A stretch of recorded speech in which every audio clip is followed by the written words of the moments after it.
Yeah, exactly. There's layers to it. There's layers. Oh shit. Yeah, we're gonna blow it all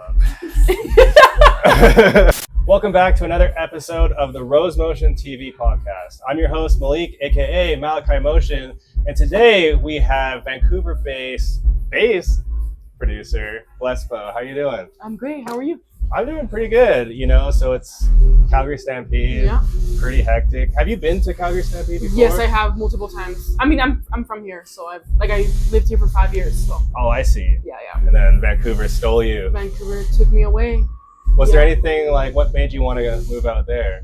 I think it was just like I didn't know what to do with my life, and then like I went to chasing summer in 2016, and then Out here. Yeah, out here. Okay. And then I was like, I kind of want to do this music thing. Yeah. And then I don't know, I didn't find anything in like Calgary that has like music production really, and then I saw that Vancouver kind of had some programs and whatnot, so I went to school in Vancouver for that. Oh, that's cool. Nimbus. Oh, cool. Yeah. So you did like the whole like learn how to record, learn how to produce kind of through that? Through that, yeah. What were some of the takeaways from that? Well, to be honest, I didn't know anything. Like I didn't even know what Ableton was. I didn't know what mics really like I don't know. I learned so much. We learned a lot about like recording bands, vocalists, and so it's pretty hectic, and they have like tons of mics there. Yeah, dude, it was crazy. Yeah. I remember I went to like a similar style of school, not Nimbus, but I remember people telling me about Nimbus because their catalog of microphones is just ridiculous. Like they got like hundreds of thousands. Yeah, and I'm like, I don't know which one to take. Like, yeah. So, like, were you into electronic music going into that, or were you just kind of blank slate? I kind of was, but not to the extent of after going to school. Like, I didn't know about subgenres. I didn't know about like all these other little things and like what the scene was really. Yeah. I feel like for me it was like the subgenres trip me out because it's like, is it just techno? Techno, but no, but there's like I don't know, tech house, and I don't know. There's so many. So for your electronic journey, where did you start? It was trap? Trap. So you kind of stayed decently consistent. Yeah. Was it like what kind of style? Like was it more like dubstep-y trap? Yeah, it was more like hybrid trap. So like a little bit of dubstep and like trap combined together, and I kind of stayed with that a little bit. Let's start with the fact that you're headlining the Velvet Room tonight. What are the emotions like right now? I'm very excited. Because this is your first time, right? It's my first time, yeah. It's my first headline, really. Like, I've never done this before. So it's really special having it in my hometown, for sure. So yeah, you're just coming out to gate. You got the media. Yeah, exactly. You got the video. You got the bottles. Everything. Jesus. Everything. We're vibing. Yes. Starting on the right foot. So what can fans expect today? Energy. Just straight up energy. Just straight up energy, man. That's I feel like my sets are very like energetic and like full of like I do play a little bit of kind of everything just to keep people engaged, but it's mostly just dubstep trap. Hell yeah. Is it? Yeah, exactly. There's layers to it. There's layers. Oh shit. Yeah, we're gonna blow it all up. Sorry, I had to take that for a second. You're good. So are you like a plan your set type person, freestyle, combination of the two? To be honest with you, I plan somewhat of my set. Yeah. But when I'm up there, I literally have the time I just freestyle most of it. Yeah. I feel like it's good to have kind of an idea. You don't want to go in there exactly. But you kind of like read the vibes. You have to, yes, exactly. Okay. Exactly, yeah. And then how long are you playing tonight? An hour and a half. So if this is your headline set, you're probably used to playing more of like hour. Like an hour usually, yeah. Wait, have you played an hour and a half before? An hour and a half, yes I have. How do you just find this past weekend. Okay, where was that? I played the Faded After Party for BTSM at Commodore. Commodore? Yeah. Oh damn, that's like my favorite venue in Vancouver. Dude, I know, me too. It was a great experience. I've seen so many dope shows there. I've seen like, actually I think my favorite show I've seen there is like Billy Talent. Oh yeah, I got crazy, honestly. But the sound there is beautiful, and like I don't think there's literally a bad seat in there or a bad space. I agree. Yeah. It's absolutely. Like I think it's my favorite club in Vancouver for sure. I agree. When it comes to production, how do you normally start your tracks? I start usually just the drums first. Always the drums? Always the drums first, yeah. I don't know. Recently, if I feel like I'm stuck or something, I try to start with like the intro first and then like the build up, or sometimes I do the build up first. It's like just to try and like. Has it always been like that, or has it changed over time? When I first started, it was always the intro, and then I would get stuck going into the drop. And I'm like, oh my god, like that. What am I doing now? Like, yeah. I feel that. Like the drop is like, it actually is integral because it's like if you get the drop, you can pretty much just minimize everything from there. Yeah. But if you just do the intro, then it's like, fuck. So when I start the drums, it's like the drums for the drop, and then I start building the drop a little bit, and then So when you're doing like your collaborations, do you find that you're like sending more drums, or are you like sending melodies? Like how do you know? I send ideas. Like I usually I do have a bunch of ideas. There's like ideas that you don't think are gonna like you're ever gonna put out. Yeah. But then I'm like, oh, this might be good for this person, for me, and whoever to work with. So it's kind of like you just get to a certain vibe, and then if you're just it's dope, but you just can't finish it, then you kind of have exactly. Yeah. Well, first I want to ask, like, how do you deal with writer's block? Because all artists kind of deal with that at times. Dude.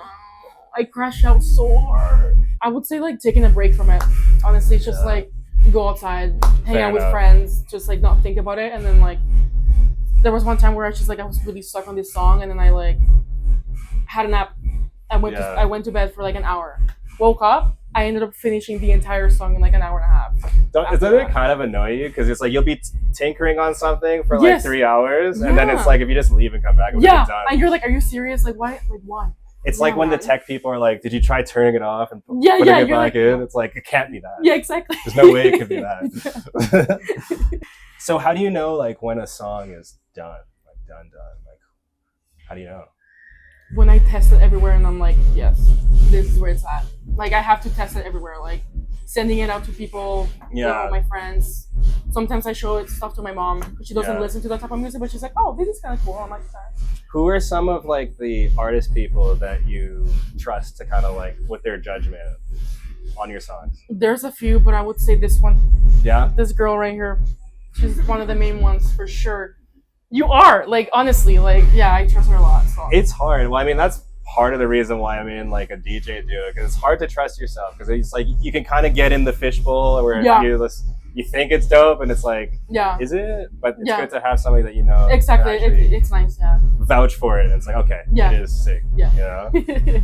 Before you went to Nimbus, were you like deep into electronic music at all? Like not really, or not? I wouldn't know.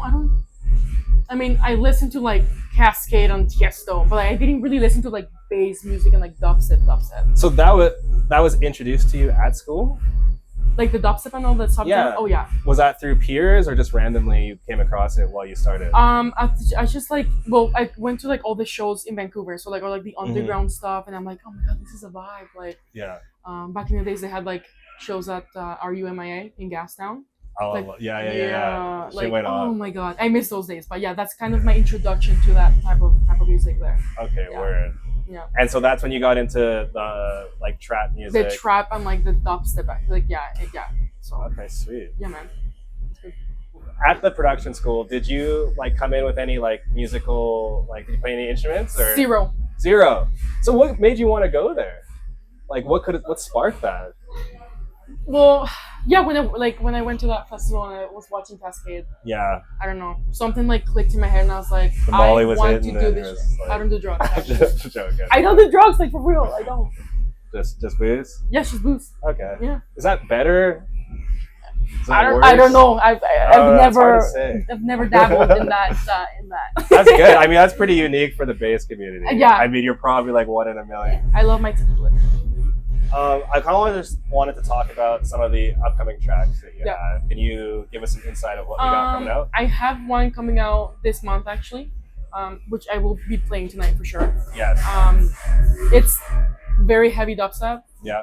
But I really like that song because I wrote the intro and the build I was very in like relaxed state when I made that intro, and I was like, I want something that sounds very beautiful and like chill, but it goes into something hard and heavy. Yeah. And like I feel like that track really like brings that. And then is that a solo record or is that that's with my other friend Kevin. Oh yes, I was checking him out too. Yeah, That's he's dope. And what label will that be on? Self-release. Oh, nice. Yeah. And then you work with MNG, right? Yes, too, MNG, as well. How have they kind of helped your career? They were the first people to like believe in my project. Like honestly, I don't think I would be here without them or their help at all. Like they got me my first show ever. It was in Chilliwack, opening for Walter Wild way back in word. like yeah. Where in Chilliwack?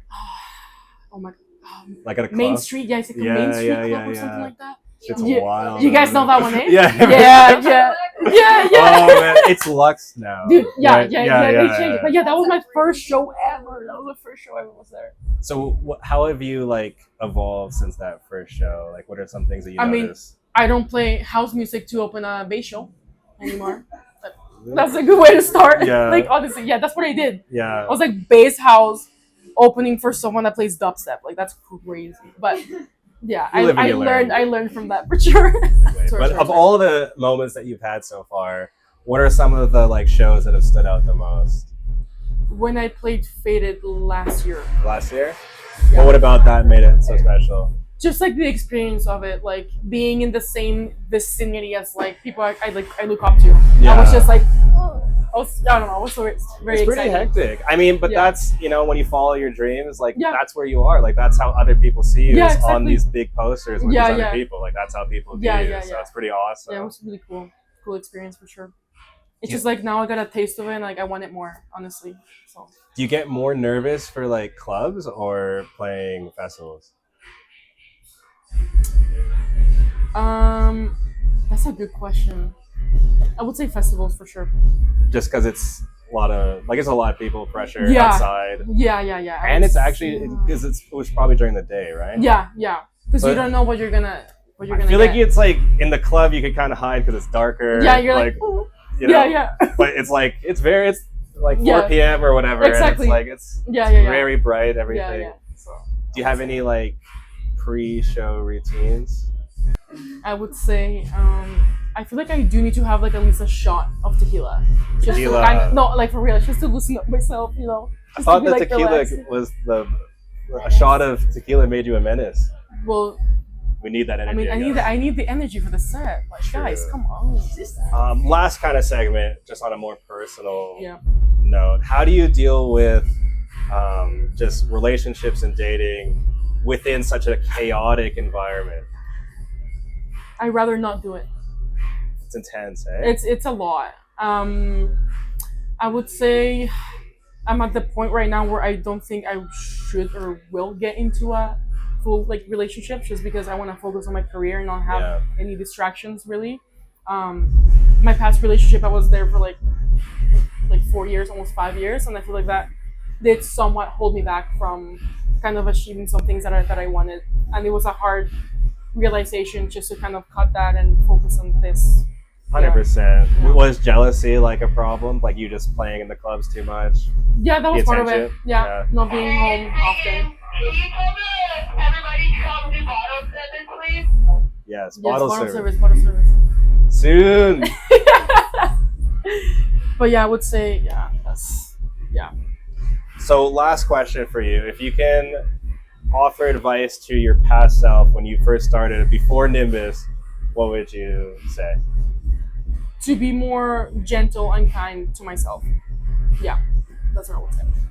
Rock on. Yeah, well, thanks for tapping in. Of course, anytime. BLZBO, everybody go check her out. Fire, representing Vancouver and out in Calgary. Exactly. Headlining, festivals, everything. So thank you so much for thank you guys. chilling I with appreciate us. it. Thank you. Hey, what's up, everybody? If you're liking this content, don't forget to follow and subscribe to Rose Motion TV. Smash that like button for the algorithm and comment who I should get on the podcast next.